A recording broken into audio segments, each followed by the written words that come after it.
Samantala, inihayag ng gobyerno ng Pilipinas na walang nasaktang Pinoy sa nangyaring pagsabog ng Mount Ibu sa probinsya ng Maluku sa Indonesia. Ito ay matapos raw na kumpirmahin ng mga otoridad mula sa Indonesia na walang dayuhan ng nasaktan sa pagsabog ng Mount Ibu. Narito si Alvin Felabelo.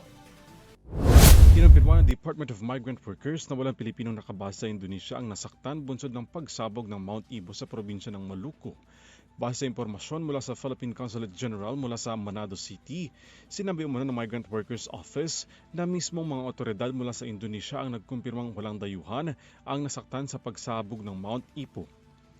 Sa kabila nito, patuloy din daw ang pakikipag-ugnayan ng PCG Manado para sa kaligtasan at kondisyon ng nasa 550 na Indonesian-based OFWs, partikular na sa mga apektadong rehiyon. Itinaas ng Volcanological Survey of Indonesia ang Mount Ibu sa mataas na alert level mula pa noong May 16 dahil sa sunod-sunod at delikadong aktibidad ng bulkan ngayong buwan ng Mayo. Inilikas na rin ng mga otoridad ang mga residente sa 7 pamayanan na malapit sa bulkan at pinagbawalan ang paglapit sa loob ng 7 kilometro mula sa bulkan. Ang Mount Ibu ay isa sa mga itinuturing na pinaka-aktibong bulkan sa Indonesia, habang mayroong 120 na aktibong bulkan ang nasabing bansa. Para sa EuroTV News, Alvin Palobello, sumasaludo sa bawat Pilipino.